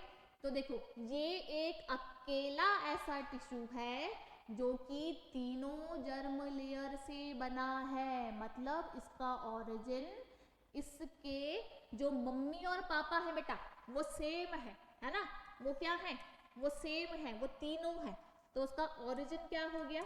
इसका ओरिजिन क्या हो गया कि भाई तीनों जर्म लेयर ही इसको बना रही है, तीनों जर्म लेयर ही इसको बना रही है, यानी कि एक्टोडर्म, एंडोडर्म एंड मीजोडर्म तीनों जर्म लेयर ने मिलकर किस टिश्यू को बना दिया बेटा? कौन से वाले टिश्यू को बना दिया? ये बना दिया इसको, एपिथेलियल टिश्यू को, राइट? चलो आगे चलेंगे, आगे चलेंगे। अब ये कैसा होता है? अब ये कैसा होता है? अब देखो, अगर ये बाहर प्रेजेंट है, बॉडी के बाहर प्रेजेंट है ना? बॉडी के बाहर प्रेजेंट है तो सबसे ज्यादा चोट जो हमें लगती है, इंजरी होती है, कहाँ होती है? बॉडी के बाहर वाली सरफेस पर, यहीं पे होती है ना कि एकदम अंदर पहुंच जाती है, एकदम अंदर चली जाती है? नहीं, सबसे पहले कोई भी चोट बाहर लगती है, इंजरी बाहर होती है, तो डैमेज कहाँ होता है? सबसे पहले बाहर वाली सरफेस पर। तो हम इस टिश्यू में और क्या लिख सकते हैं कि अगर इंजरी सबसे पहले बाहर हो रही है, चोट सबसे पहले बाहर लग रही है, तो इसका मतलब इसमें ज्यादा मोर वियर एंड टियर है ना? ज्यादा चोट लग रही है, मोर वियर एंड टियर है। और चोट लगती है एकदम ठीक भी हो जाती है, ऐसे ही होता है ना? चोट लगती है एकदम ठीक भी हो जाती है। तो मतलब अगर ज्यादा वियर इन एंड टियर है तो ज्यादा इसमें रीजनरेशन की पावर भी है। क्या यहाँ से ये चीज क्लियर हो रही है? क्या यहाँ से ये चीज क्लियर हो रही है बेटा? तो यहाँ पर क्या हो रहा है? ज्यादा रीजनरेशन की पावर भी है, चोट भी ज्यादा लग रही है और रीजनरेट भी फटाफट हो रहा है, फटाफट रीजनरेट हो रहा है। तो यहाँ पर रीजनरेशन की पावर क्या है? ज्यादा है किसी और टिश्यू के कंपैरिजन में, किसी और टिश्यू के बेटा कंपैरिजन में। यहाँ से चीज क्लियर है? यहाँ से क्लियर है ये सब चीज? चलो आगे चलेंगे अब हम। अब क्या होता है? ये एक अकेला ऐसा टिश्यू है जो कि एवेस्कुलर है। मैम ये क्या बोल रहे हो आप? ये आपने क्या बोल दिया मैम? ये मैम ने बोल दिया कि एक अकेला ऐसा टिश्यू है जो कि एवेस्कुलर है। एवेस्कुलर का मतलब ए का मतलब होता है एब्सेंट, ए का मतलब बेटा एब्सेंट। वेस्क्यूलर का मतलब ब्लड वेसल्स, है ना? वेस्क्यूलर का मतलब बेटा ब्लड वेसल, यानी कि इसके पास ब्लड वेसल नहीं है, तो इसलिए ये डायरेक्टली ब्लड के कांटेक्ट में नहीं होगा। ये चीज समझ में आई? यहाँ से ये चीज समझ में आ गई? तो मैम फिर ये टिश्यू खाना भी तो खाता होगा ना, इसको भी तो न्यूट्रिएंट्स चाहिए होंगे, बिल्कुल चाहिए होंगे। तो वो न्यूट्रिएंट्स कौन लेकर आएगा इसके लिए? भाई इसका भी तो कोई दोस्त होगा ना, वो भी सच्चे वाला होगा, नहीं होगा? वो ही लेकर आएगा, है ना? बलि कौन चढ़ता है बेटा? बलि चढ़ता है बेस्ट फ्रेंड। तो यहाँ हम बनाएंगे इसका बेस्ट फ्रेंड, है ना भाई? यहाँ बनाएंगे इसका बेस्ट फ्रेंड। तो उसको, इस वाले टिश्यू को बेटा जो न्यूट्रिएंट्स मिल रहे हैं, वो न्यूट्रिएंट्स देने वाला कौन है? इसका बेस्ट फ्रेंड लेकर आता है। अपने लिए भी लेकर आता है और अपने फ्रेंड के लिए भी लेकर आता है। तो कहाँ से लेकर आ रहा है? ये कौन है इसका बेस्ट फ्रेंड? ये है कनेक्टिव टिश्यू, है ना? ये कौन है? Connective tissue. तो ब्लड वेसल बेटा कनेक्टिव टिश्यू तक पहुंच रही होती है, तो ये खाना, न्यूट्रिएंट्स जो उसको जिंदा रहने के लिए जरूरी है, जो चाहिए, वो ये अपने लिए भी लेकर आता है और अपने फ्रेंड एपिथेलियल टिश्यू के लिए भी लेकर आता है। क्या यहाँ से ये चीज क्लियर है बच्चा? क्या यहाँ से ये सारा का सारा टॉपिक क्लियर है? अब आपके मन में एक क्वेश्चन आ सकता है कि मैम अगर ये टिश्यू, अगर ये एपिथेलियम एवेस्कुलर है, तो जब हम अपने हाथ में सुई चुभोते हैं तो फिर ब्लड क्यों आता है? ब्लड क्यों आता है? देखो ये एपिथेलियम ना, ये वाला जो एपिथेलियल टिश्यू है, ये इतना पतला है, इतना थिन है कि वो जो सुई जाती है ना बेटा अंदर, जो नीडल अंदर जाती है, वो एक्चुअल में एपिथेलियल टिश्यू में नहीं, वो जाती है कनेक्टिव टिश्यू के अंदर। कहाँ जाती है? कनेक्टिव टिश्यू के अंदर। तो इसलिए हमें पता है कनेक्टिव टिश्यू तक तो हमारी ब्लड वेसल्स की सप्लाई है, ब्लड वेसल पहुंच रही है, तभी तो खाना लेकर आ रहा है ये, राइट? क्लियर हो गया? तो वो जो आपकी जो निडल गई ना अंदर, जहाँ से खून निकला फिर हटाने के बाद, वो एक्चुअल में गई कहाँ पर है? एपिथेलियल में कि कनेक्टिव में? अभी बताओ मुझे, फटाफट से बताओ मुझे, कमेंट सेक्शन में लिखकर बेटा फटाफट बताओ। अभी मैंने क्या बोला? क्यों आया ब्लड? क्योंकि वो निडल पहुंची बेटा कनेक्टिव टिश्यू के अंदर, राइट? समझ में आ गई इतनी चीज समझ में आ गई। अब हम देखेंगे कि जो हमारा स्ट्रक्चर होता है ना, अब हम बात करेंगे स्ट्रक्चर की बात कर लेंगे। अब हम करेंगे स्ट्रक्चर की बात कि हमारा इसका स्ट्रक्चर होता कैसे है, एपिथेलियल टिश्यू का स्ट्रक्चर कैसा होता है बेटा? स्ट्रक्चर कैसा होता है ये देखो। अगर मैं इसका स्ट्रक्चर बना दूं तो ये कुछ इस टाइप से स्ट्रक्चर है। ये मैंने सेल्स बना दिए, ये मैंने सेल्स बना दिए, ये बीच में उसका न्यूक्लियस बना दिया, है ना? ये बीच में क्या बना दिया? सेल्स बना दिए, और बीच में इनका न्यूक्लियस बना दिया। अब ये जो बेटा ये जो उसका बेस है ना, ये जो इन सेल्स का बेस है, वो भी किसी चीज के ऊपर बैठा होगा ना, ऊपर बैठा होगा। जैसे कि जब हम बैठते हैं तो हम चेयर के ऊपर बैठते हैं, राइट? तो वो क्या है? वो बेस हो गया, बेस। तो इस वाले टिश्यू का बेस क्या होगा? किसके ऊपर ये बैठा होगा? तो ये बैठा होगा नॉन सेल्यूलर लेयर, यानी कि एक लेयर जो कि नॉन सेल्यूलर है, मतलब सेल की नहीं बनी हुई है। तो किसके ऊपर बैठेगा बेटा? Lie at the non cellular layer, lie at the non cellular layer. मतलब ये लेयर तो है, लेयर तो फॉर्म कर रही है, लेकिन ये सेल की नहीं बनी होगी, राइट बेटा? सेल की नहीं होगी। तो मैम फिर किसकी होगी फिर? अभी बताएंगे, अभी सब बताएंगे, अभी बारी बारी सबका नंबर आएगा। चलो सबसे पहले हम बनाएंगे क्या? Basement membrane. क्या बनाएंगे बेटा? बेसमेंट मेम्ब्रेन बनाएंगे।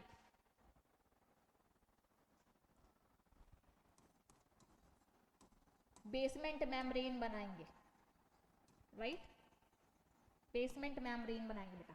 देखो जो बेसमेंट मेम्ब्रेन होती है ना, इसके अंदर दो मेम्ब्रेन्स आ जाती है, इसके अंदर दो मेम्ब्रेन्स आ जाती हैं।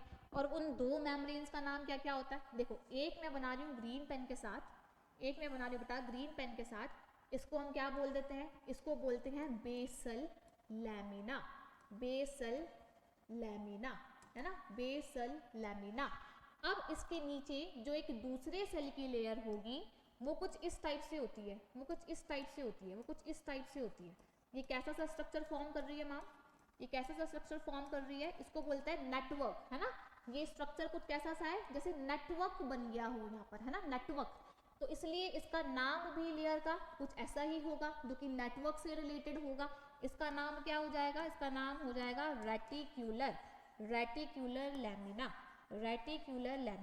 रेटिक्यूलर का मतलब होता है बेटा नेटवर्क, रेटिक्यूलर का मतलब होता है नेटवर्क, राइट?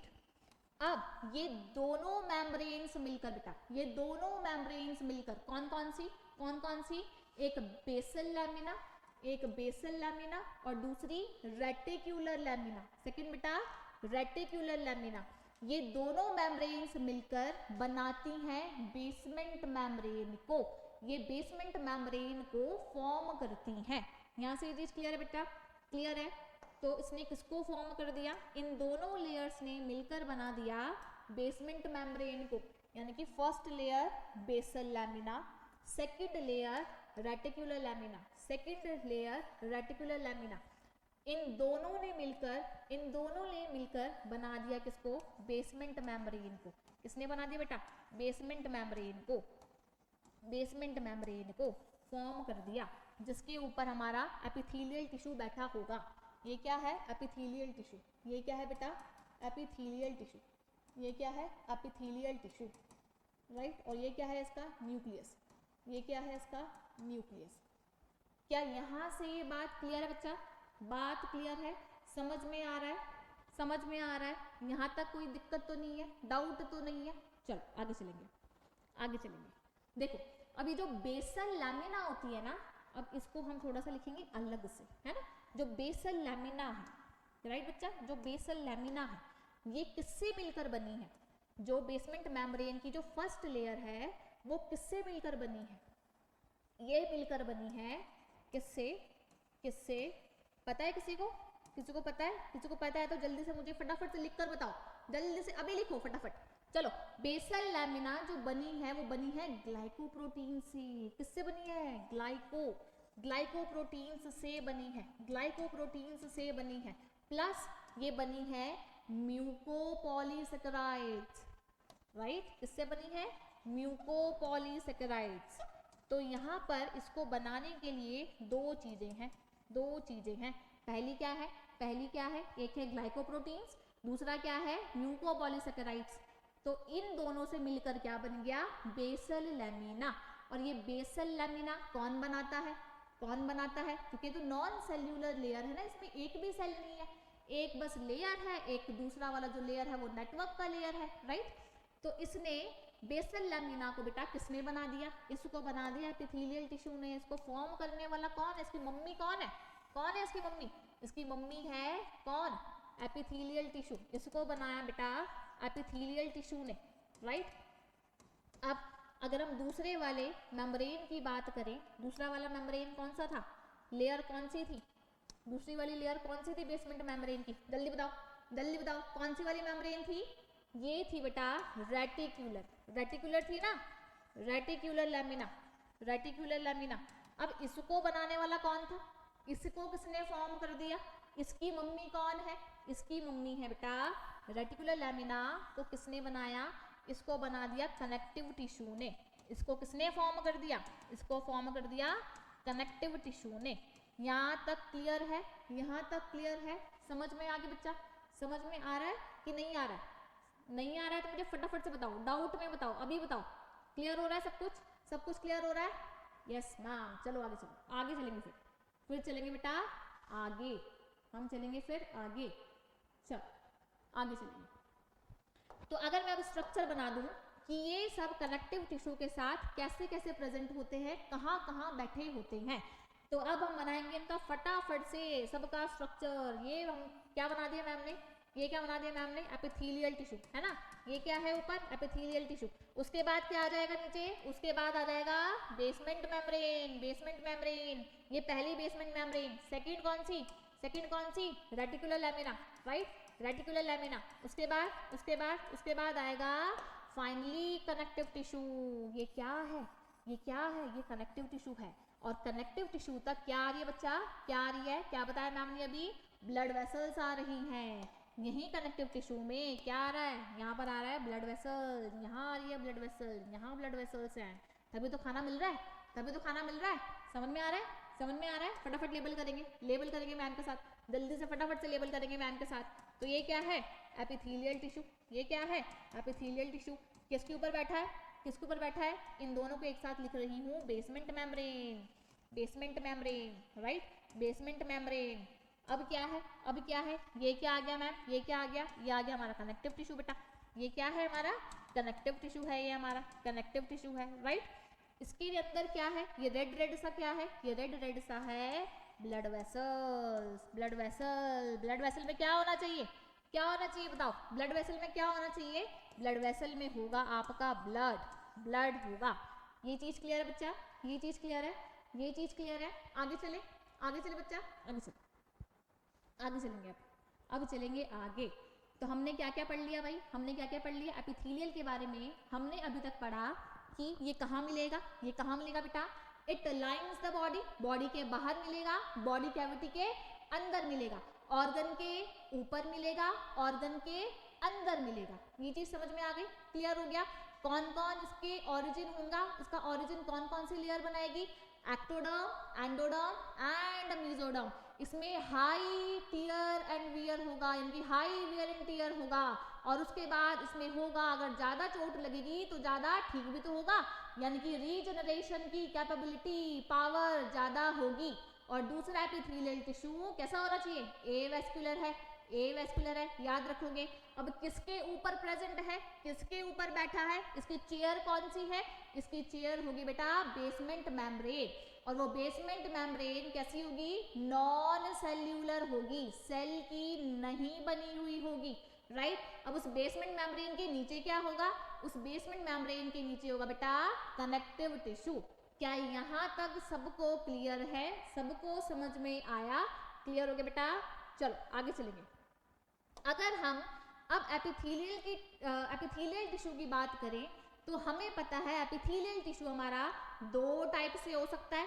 अगर मैं इसकी टाइप की बात कर दूं, अगर मैं बेटा इसके टाइप की बात कर दूं तो जो हमारा टाइप हो गया एपिथेलियल टिश्यू का वो कैसे हो सकता है, वो 2 टाइप्स का हो सकता है ना, 2 टाइप्स का हो सकता है। एक हो सकती है हमारी क्या, एक हो सकती है हमारी सिंपल, है ना भाई, सिंपल, सिंपल एपिथेलियम। सेकंड हो सकता है हमारा कैसा, कैसा, कैसा, जल्दी बताओ, कैसा बेटा, मल्टीपल, है ना। एक हो सकता है हमारा simple epithelium, right, simple epithelium. Second हमारा हो सकता है मल्टीपल और कंपाउंड एपिथेलियम, है ना, कंपाउंड एपिथेलियम, कंपाउंड एपिथेलियम। अब इसमें डिफरेंस क्या है, यानी कि सिंपल एपिथेलियम और कंपाउंड एपिथेलियम में मैम क्या डिफरेंस है, इनके टाइप्स में क्या डिफरेंस है। देखो जो सिंपल एपिथेलियम होगा ना वो एक सिंगल लेयर ऑफ सेल से बना होगा। किससे बना होगा बच्चा, किससे बना होगा, क्या बोला मैम ने, मैम ने क्या बोला कि जो सिंपल वाला एपिथेलियम होगा ना वो एक सिंगल लेयर ऑफ सेल से बना होगा, सिंगल लेयर ऑफ सेल से बना होगा। ये चीज क्लियर है, ये चीज क्लियर है। अब देखो जो कंपाउंड एपिथेलियम होगा, जो कंपाउंड एपिथेलियम होगा वो बना होगा मल्टीपल लेयर से, यानी कि मल्टीपल सेल्स की लेयर होनी चाहिए, यहाँ पर तो मल्टीपल लेयर होनी चाहिए बेटा, मल्टीपल लेयर होनी चाहिए, क्या होनी चाहिए, मल्टीपल लेयर होनी चाहिए, राइट। तभी तो बनेगा कंपाउंड, तभी तो बनेगा कंपाउंड, तभी तो फॉर्म करेगा मल्टीपल लेयर, है ना। समझ में आ रहा है, क्लियर हो रहा है, क्लियर हो रहा है बेटा, क्लियर हो रहा है। चलो अब मैम ने क्या बना दी, ये मल्टीपल लेयर फॉर्म कर दिया। अब मल्टीपल लेयर के लिए यानी कि मल्टी लेयर्ड के लिए स्ट्रक्चर कैसा फॉर्म हो रहा है, ये स्ट्रक्चर फॉर्म हो रहा है मल्टी लेयर्ड। कैसा स्ट्रक्चर फॉर्म हो रहा है बेटा, ये स्ट्रक्चर फॉर्म हो रहा है मल्टी लेयर्ड।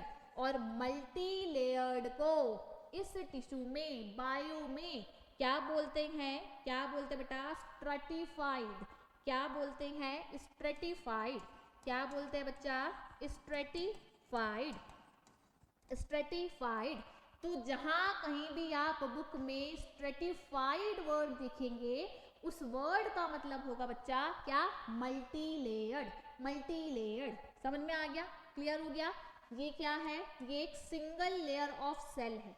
क्या है बेटा, single, single layer, single layer of cell है, सिंगल लेयर ऑफ सेल है। ये चीज समझ में आ गया। तो हमने एपिथेलियल टिश्यू के 2 टाइप कर दिए, क्या क्या, एक कर दिया हमने सिंपल एपिथेलियम, सेकंड वाला टाइप हमने कर दिया बेटा क्या, compound epithelium, right, compound epithelium. Compound epithelium में मल्टीपल लेयर्स होंगी, ऐसे ही होगा ना, सेम होगा, मल्टीपल लेयर्स होंगी, राइट। और इधर क्या होगा, सिंपल एपिथेलियम में सिर्फ एक ही single layer of cell present होगी। अब इनके एग्जाम्पल्स क्या क्या हो सकते हैं बेटा, एग्जाम्पल्स क्या क्या हो सकता है, और एग्जाम्पल से पहले इनका काम कहाँ कहाँ पर हो सकता है, काम कहाँ कहाँ पर हो सकता है। अब मुझे सिर्फ एक चीज बताओ, आप एक चीज बताओ, अगर अगर मैं यहाँ पर बना दूँ, यहाँ पर अगर मैं एक बैक्टीरिया बना दूँ, है ना, बैक्टीरिया, वायरस या कोई भी एंटीजन, है ना, कोई भी एंटीजन यहाँ पर भी बना देती हूँ, सेम बना देती हूँ, सेम बना देती हूँ। अब ये बताओ कि इसको ज़्यादा मुश्किल, इसको, इस बैक्टीरिया को कहाँ जाना है बेटा, बॉडी के अंदर जाना है, बॉडी के अंदर जाना है। तो इसको ज़्यादा मुश्किल कहाँ होगी, इधर अंदर जाने में होगी कि यहाँ पर अंदर जाने में होगी, जल्दी बताओ, जल्दी बताओ, फटाफट से बताओ मैम को, जल्दी से बताओ मैम को फटाफट से कि इस बैक्टीरिया को प्रॉब्लम कहाँ आएगी। अगर एक कंपाउंड एपिथेलियम की तरफ से अंदर जाएगा तब इसको दिक्कत होगी बैक्टीरिया को, कि अगर ये सिंपल की तरफ से आएगा तब प्रॉब्लम होगी बैक्टीरिया को।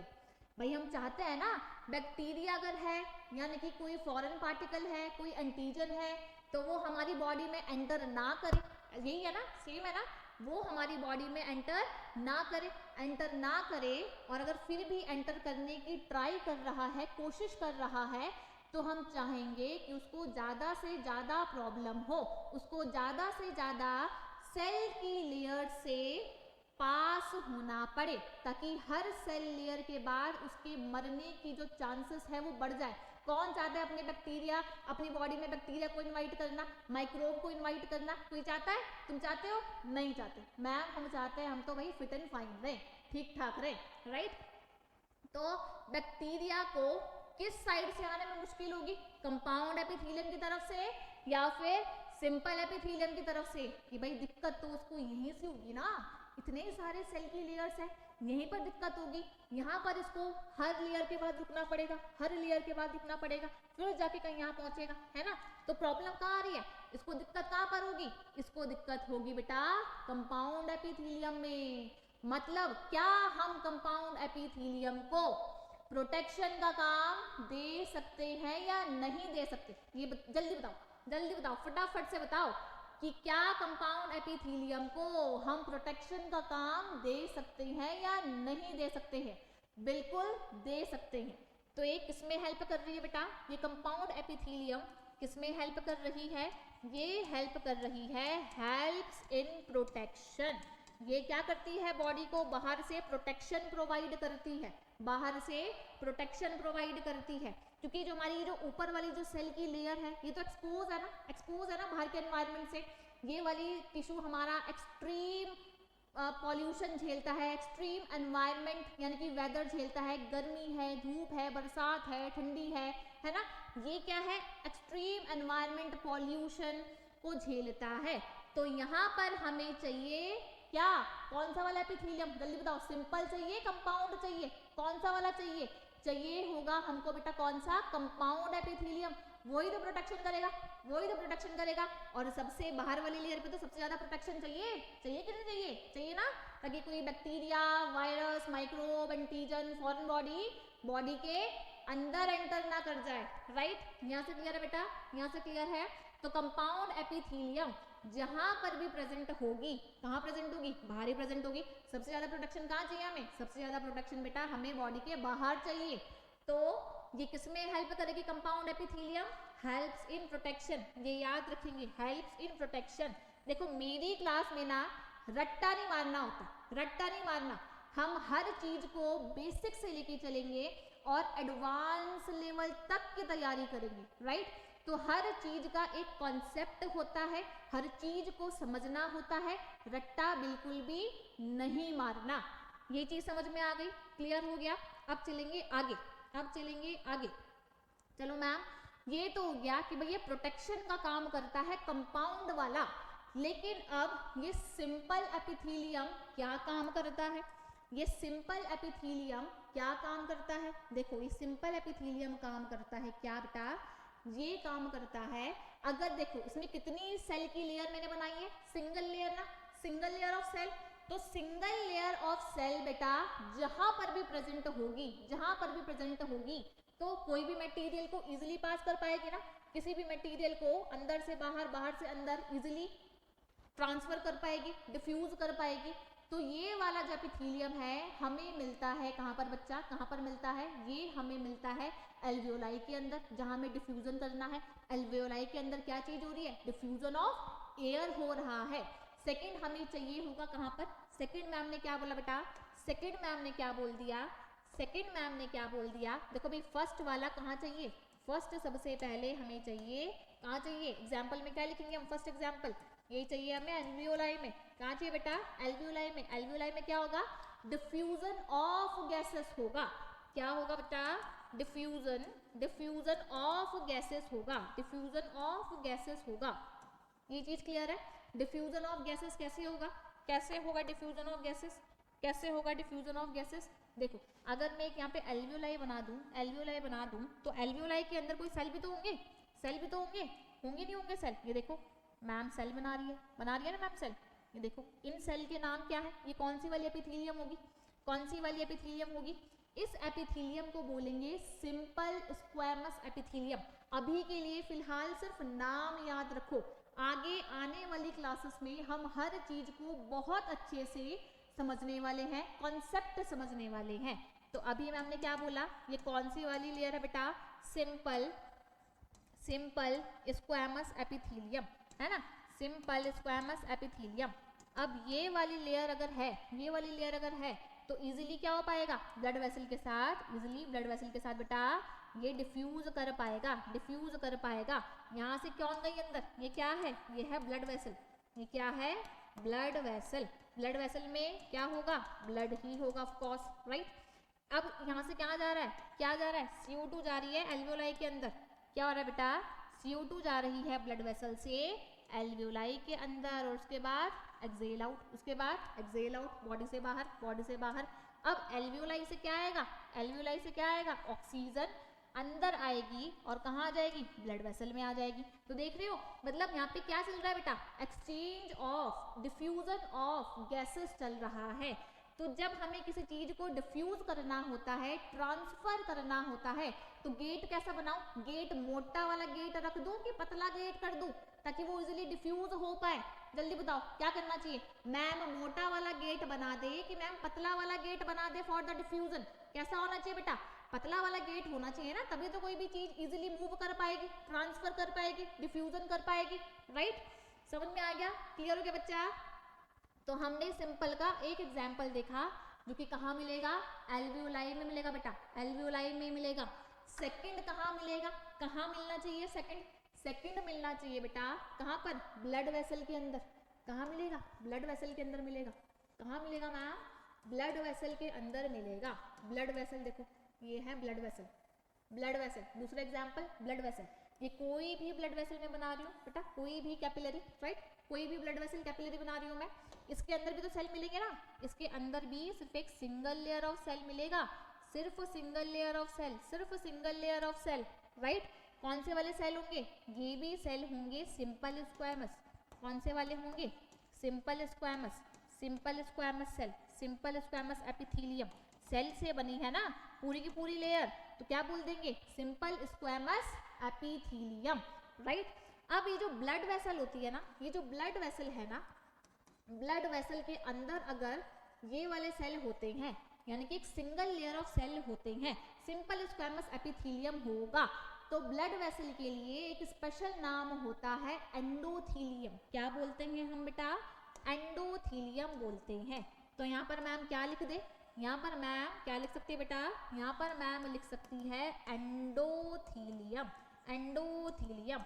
एंडोथीलियम और कुछ नहीं, ब्लड वेसल के अंदर वाली सेल की लेयर ही है। क्या यहाँ तक बात क्लियर है, क्या है एंडोथीलियम, ब्लड वेसल के जो अंदर जो सेल की लेयर है, एक एपिथेलियम है ना, देख पा रहे हो, ये वाली एपिथेलियम, ये वाली लेयर, इसी को हमने क्या बोल दिया बेटा, इसी को हमने बोल दिया एंडोथीलियम। तो ब्लड वेसल के अंदर क्या होता है, एंडोथीलियम होता है, तभी तो डिफ्यूजन हो पा रहा है।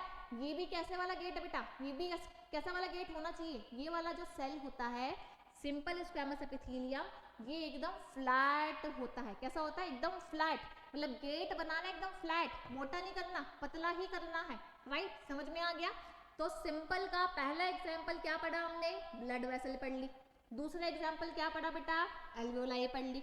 तीसरा एग्जाम्पल कहाँ कहाँ मिलेगा ये वाला, जल्दी से मुझे बताओ, जल्दी से मुझे बताओ, फटाफट से मैम को बताओ कि तीसरा ये कहाँ मिलना चाहिए, तीसरा ये वाला एपिथेलियम कहाँ मिलना चाहिए। थर्ड ये मिलना चाहिए बेटा, कहाँ मिलना चाहिए, बॉमन्स कैप्सूल में। कहाँ मिलना चाहिए, बॉमन्स कैप्सूल में। ये बॉमन्स कैप्सूल कहाँ होता है मैम, ये तो हमने नाम ही नहीं सुना, ये तो नाम ही नहीं सुना हमने। ये है कहाँ, ये बॉमन्स कैप्सूल है कहाँ पर, ये होता है आपके किडनी के अंदर, जो नेफ्रॉन है ना, ये एक उसका पार्ट है। तो मैम ने क्या बोल दिया, क्या है ये नेफ्रॉन है, नेफ्रॉन। नेफ्रॉन कहाँ मिलेगा, नेफ्रॉन मिलेगा किडनी में, किडनी में। तो जो किडनी की स्ट्रक्चरल एंड फंक्शनल यूनिट है ना, उसको हम बोल देते हैं नेफ्रॉन, और नेफ्रॉन का ही पार्ट है क्या, बॉमन्स कैप्सूल। ये कैसा होता है, ये दिखने में होता है कुछ कुछ ऐसा सा होता है बेटा, बॉमन्स कैप्सूल। और इसके अंदर क्या होता है, इसके अंदर इसने पकड़ा होता है, ये देखो मैं क्या बना रही हूँ, ये देखो मैं क्या बना रही हूँ, ग्लोमेरुलस को, है ना, इसको क्या बोलते हैं, ग्लोमेरुलस। तो तो ये अभी काम का नहीं है, हमारे काम का क्या है मेन, ये बॉमन्स कैप्सूल, ये क्या है बॉमन्स कैप्सूल, ये है बॉमन्स कैप्सूल। इसमें भी सिंगल लेयर ऑफ सेल होगा, सिंगल लेयर ऑफ सेल होगा जो कि क्या काम करेगा, ये सिंगल लेयर ऑफ सेल किस चीज का काम करेगा, यहाँ पर किडनी में है, किडनी में प्रेजेंट है, नेफ्रॉन का पार्ट है, तो किस में हेल्प करेगा, किस चीज में हेल्प करेगा भाई, किडनी का काम होता है फिल्ट्रेशन करना, फिल्ट्रेट करना, है ना, फिल्ट्रेशन करना, तो ये काम किसमें हेल्प कर देगा, ये हेल्प करेगा अल्ट्रा फिल्ट्रेशन में, किसमें कर देगा, अल्ट्रा फिल्ट्रेशन में, अल्ट्रा फिल्ट्रेशन में। ये चीज समझ में आ गई, क्लियर हो गया। तो कहाँ कहाँ मिलेगा हमारा सिंपल एपिथेलियम, कहाँ कहाँ मिलेगा बेटा सिंपल एपिथेलियम, सबसे पहले मिलेगा एल्वियोलाई में, है ना, सेकंड कहाँ मिलेगा ब्लड वेसल में, थर्ड कहाँ मिलना चाहिए बॉमन्स कैप्सूल में, कंपाउंड कहाँ मिलेगा, कंपाउंड एपिथेलियम कहाँ मिलेगा, जहां हमें प्रोटेक्शन चाहिए, प्रोटेक्शन कहाँ चाहिए, आउटसाइड द बॉडी, है ना, तो बॉडी में जो सबसे बाहर मिल रहा है वो कौन सा वाला एपिथेलियम मिल रहा है बेटा, कंपाउंड एपिथेलियम, जो हमें प्रोटेक्शन प्रोवाइड करेगा। क्या यहाँ तक सब कुछ क्लियर है बच्चा, क्या यहाँ तक सब कुछ क्लियर है, क्लियर है। चलो अब देखते हैं कुछ, हम देखेंगे PYQs, क्या अब तक हमने जो भी चीज पढ़ी क्या उसके हम क्वेश्चन बना पा रहे हैं, अभी देखेंगे हम, अभी हम देखेंगे क्वेश्चंस, अभी हम क्या देखेंगे बेटा, अभी हम देखेंगे क्वेश्चंस, राइट, अभी हम क्या देख देंगे, अभी हम क्वेश्चंस देख देंगे। ये चीज समझ में आ गया, ये चीज समझ में आ गया, ये चीज समझ में आ गया, ये चीज समझ में आ गया, ये चीज समझ में आ गया। चलो अभी हम देखेंगे क्वेश्चंस बेटा, क्वेश्चंस देखेंगे, क्या हम क्वेश्चंस कर पा रहे हैं, क्वेश्चंस कर पा रहे हैं हम लोग, क्वेश्चंस कर पा रहे हैं, देखो क्वेश्चंस देख लेते हैं। पहला क्वेश्चन क्या बोल रहा है, पहला क्वेश्चन क्या बोल रहा है बेटा, पहला क्वेश्चन क्या बोल रहा है, ये बोल रहा है क्या कि out of the four basic types of tissues which is not the one, यानी कि क्या पूछ रहा है भाई, हमने चार टाइप के टिश्यू पढ़े, चार टाइप के टिश्यू पढ़े, कौन कौन से, फर्स्ट हमने क्या पढ़ा एपिथेलियल टिश्यू, सेकंड क्या पढ़ा कनेक्टिव टिश्यू, थर्ड क्या पढ़ा मस्कुलर टिश्यू, फोर्थ क्या पढ़ा नर्वस टिश्यू। इनमें से कौन सा टिश्यू नहीं है, हमें नॉट वाला बताना है, कौन सा नॉट वाला टाइप नहीं है। तो मस्कुलर टिश्यू होता है, न्यूरल टिश्यू होता है, एपिथेलियल टिश्यू पढ़ा है, क्या नहीं पढ़ा, क्या कौन सा वाला टिश्यू नहीं होता, स्केलेटल टिश्यू नहीं होता, स्केलेटल टिश्यू बेटा नहीं होता, स्केलेटल मसल होती है, क्या होती है यहाँ पर स्केलेटल बेटा मसल होती है, तो स्केलेटल हम पढ़ेंगे मस्कुलर टिश्यू के अंदर। चलो नेक्स्ट क्वेश्चन क्या बोल रहा है, नेक्स्ट क्वेश्चन क्या बोल रहा है बेटा, नेक्स्ट बोल रहा है the outer or inner lining of the body, the outer or inner lining of the body organs are formed by, यानी कि बॉडी के आउटर और इनर वाली जो लाइनिंग है वो कौन बनाता है, वो कौन बनाता है, कौन बनाएगा, वो कौन बनाएगा बेटा। देखो क्या क्या है, एक दे रखा है एपिथेलियल टिश्यू, एक दिया है एपिथेलियल टिश्यू, एक क्या दिया है एपिथेलियल टिश्यू, नेक्स्ट क्या दिया है, देखो चार ऑप्शन देखेंगे तो अच्छा रहेगा। चलो नेक्स्ट क्या दिया बेटा, पहला दिया है एपिथेलियल टिश्यू, सेकंड क्या बोल रहा है neural tissue, next muscular tissue, next क्या बोल रहा है variable tissue, variable tissue and differs from organ to organ, organ to organ. देखो भाई हमने क्या पढ़ा था, बॉडी की अगर कोई सरफेस बना रहा है अंदर बाहर से कौन कवर कर रहा है बॉडी को, कौन सा टिश्यू था यहाँ पर जो आ रहा था, जो बॉडी को अंदर और बाहर दोनों से अलाइन कर रहा था, वो था हमारा epithelial tissue, epithelial tissue. Clear है, क्लियर है बच्चा, समझ में आ रहा है।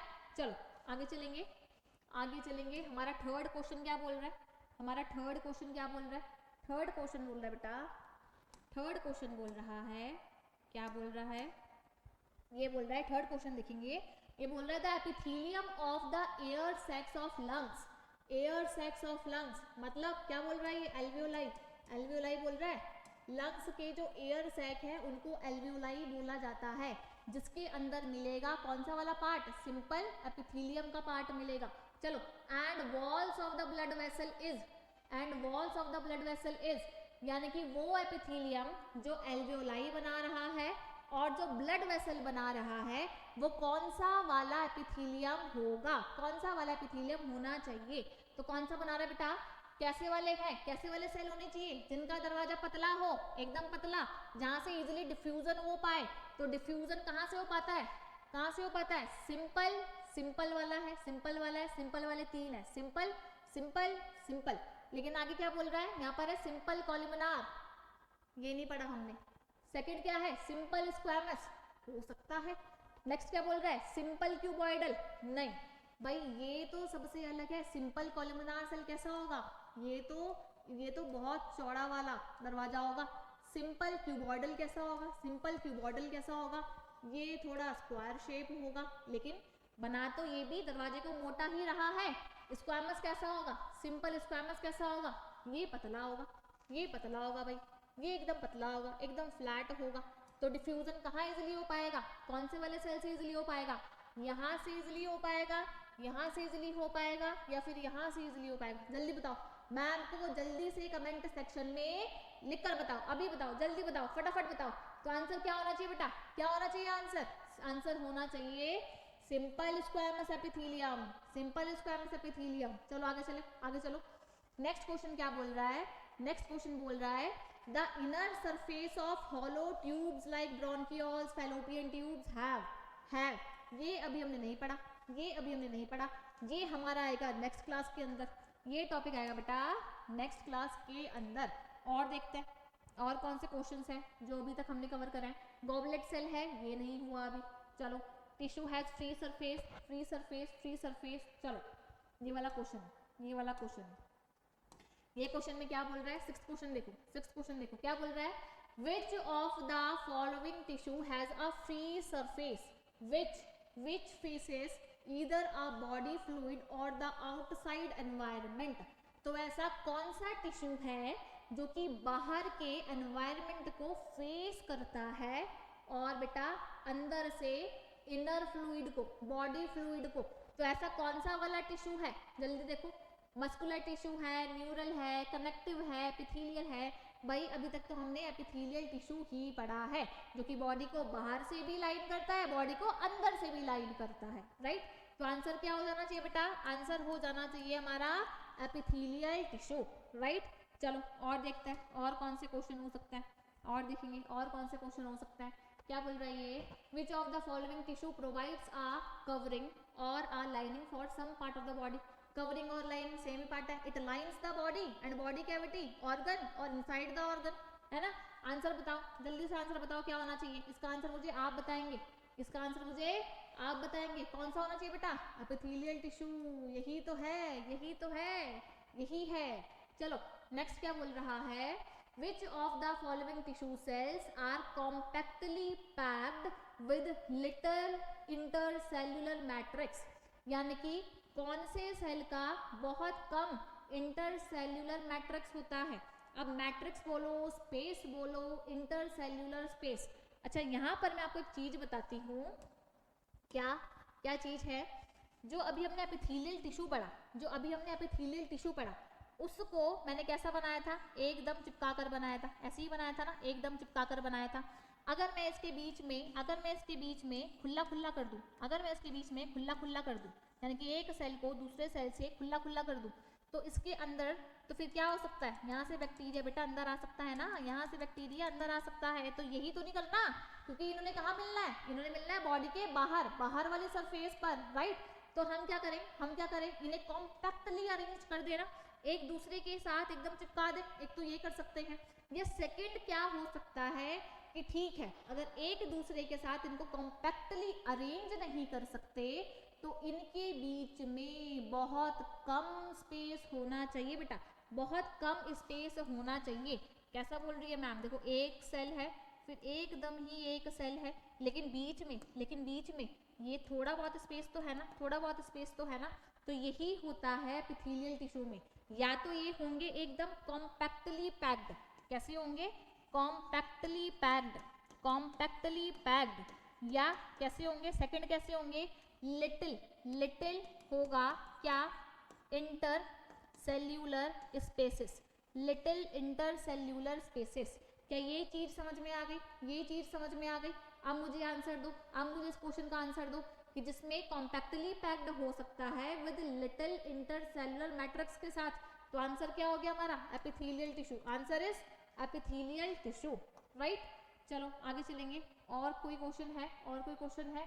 क्या बोल रहा है ये? Which of the following tissue functions as a lining for body cavities, ducts and tubes? Ducts and tubes. भाई ट्यूब्स को लाइन करना चाहिए बॉडी कैविटी को और ट्यूब को। आंसर इज क्वेश्चन बहुत सारे, आंसर सिर्फ एक। आंसर सिर्फ एक क्या? आंसर सिर्फ एक क्या? मस्कुलर नहीं पड़ा, कंपाउंड एपिथेलियम बाहर से प्रोटेक्शन प्रोवाइड करती है बॉडी को, अंदर से नहीं करती है ना। कनेक्टिव टिश्यू नहीं। आंसर क्या हो गया हमारा? क्या हो गया? Simple epithelial tissue. Simple epithelial tissue, right. Clear हो गया? नेक्स्ट क्या बोल रहा है बेटा क्वेश्चन? नेक्स्ट क्वेश्चन क्या बोल रहा है?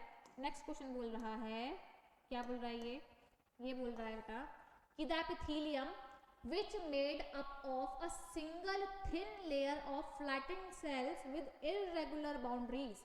flattened cell होनी चाहिए, एकदम पिच के, एकदम फ्लैट सेल चाहिए यहाँ पर, with irregular boundaries। Boundary irregular चाहिए। कौन से वाले सेल होंगे? कौन से वाले?